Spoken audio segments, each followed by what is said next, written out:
Hello everyone, you are watching Ad Plus Home Twitter, and in this session of Indian Polity and Constitution, we will study Article 229. तो शुरू करते हैं बिना किसी देरी के। जैसा कि आपको भी पता है, भारतीय संविधान यानी इंडियन कॉन्स्टिट्यूशन को आर्टिकल्स में बांटा गया है और इन्हीं आर्टिकल्स को 22 पार्ट्स के अंतर्गत रखा गया है। इसी 22 पार्ट्स में से 6th पार्ट में द स्टेट्स के बारे में बताया गया है, जिसके अंतर्गत आर्टिकल 152 से लेकर आर्टिकल 237 तक के सारे आर्टिकल्स आते हैं। यहाँ हम बस आर्टिकल 229 पर चर्चा करेंगे। आर्टिकल 229 पार्ट 6 के चैप्टर 5 के अंतर्गत आता है। चैप्टर 5 में हाई कोर्ट के बारे में बताया गया है। यहाँ मैं पहले कंटेंट को इंग्लिश में रीड करूँगा, फिर उसकी मीनिंग आपको हिंदी में समझाऊँगा ताकि आपको कंसेप्ट ज़्यादा से ज़्यादा समझ आ सके। Article 229 talk about officers and servants and the expenses of high courts. Article 229 में हाई कोर्ट्स के ऑफिसर्स और सर्वेंट्स और एक्सपेंसेस के बारे में बताया गया है। Article 229 clause first. Appointments of officers and servants of a high court shall be made by the Chief Justice of the court or such other judge or officer of the court as he may direct.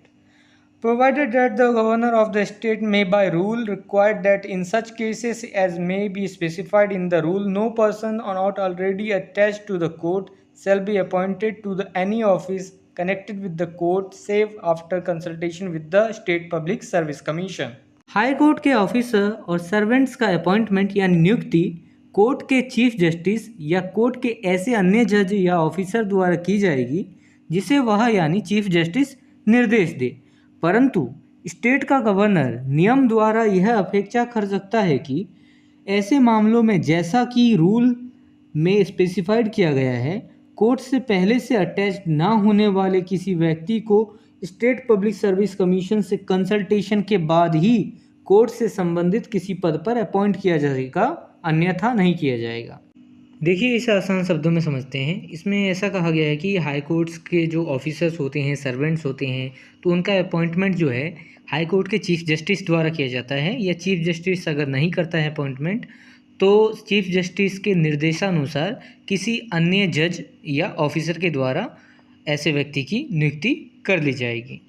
परंतु state का governor नियम द्वारा यह अपेक्षा कर सकता है कि ऐसे मामलों कि जैसा कि रूल्स में स्पेसिफाइड किया गया है, जैसे कोर्ट का रूल्स होता है, कुछ रूल बुक होता है, तो उस जैसे कि उसमें रूल्स में स्पेसिफाइड किया गया है,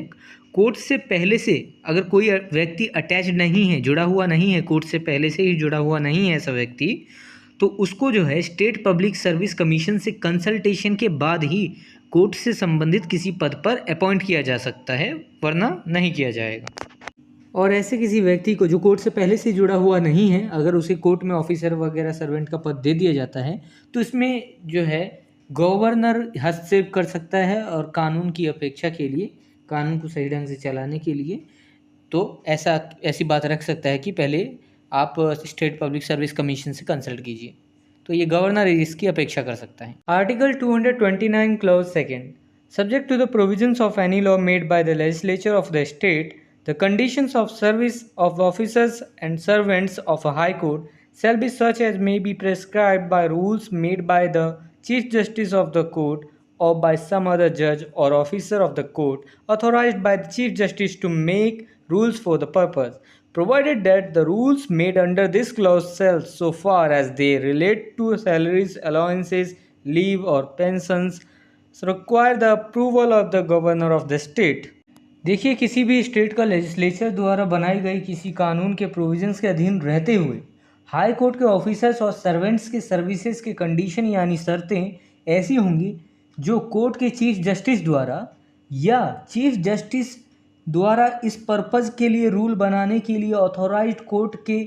बनाए गए रूल्स द्वारा निर्धारित किए जाएं या प्रेस्क्राइब किए जाएं। परंतु इस क्लॉज के अधीन बनाए गए रूल्स के लिए जहां तक उनका संबंध सैलरीज, अलाउंसेस, लीव्स या पेंशन से है, स्टेट का गवर्नर का अप्रूवल रिक्वायर्ड होगा। देखिए, अगर आसान शब्दों में इसे समझे तो यहाँ बस इतना ही लिखा गया है कि किसी भी स्टेट लेजिस्लेचर का जो है अपना कोई कानून होता है, ठीक है,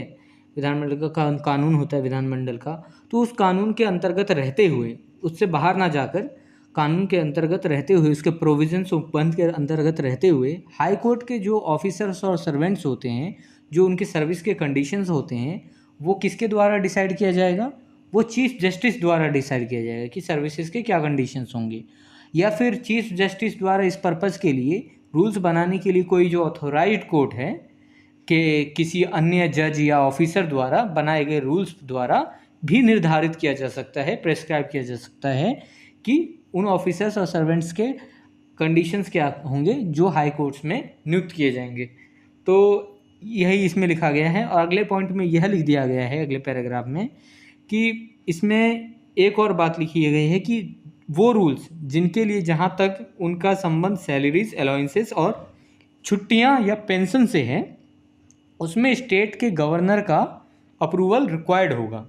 article 229 clause third, the administrative expenses of a high court, including all salaries, allowances, and pensions payable to or in respect of the officers and servants of the court, shall be changed upon the consolidated fund of the state, and any fees or other monies taken by the court shall from part of that fund form. High court के administrative expenses, जिसके अंतर्गत court के officers और servants को या उनके संबंध में दी जाने वाली सभी सैलरीज, अलाउंसेस और पेंशन्स हैं, वो स्टेट के कंसोलिडेटेड फंड पर चार्ज एक्सपेंडिचर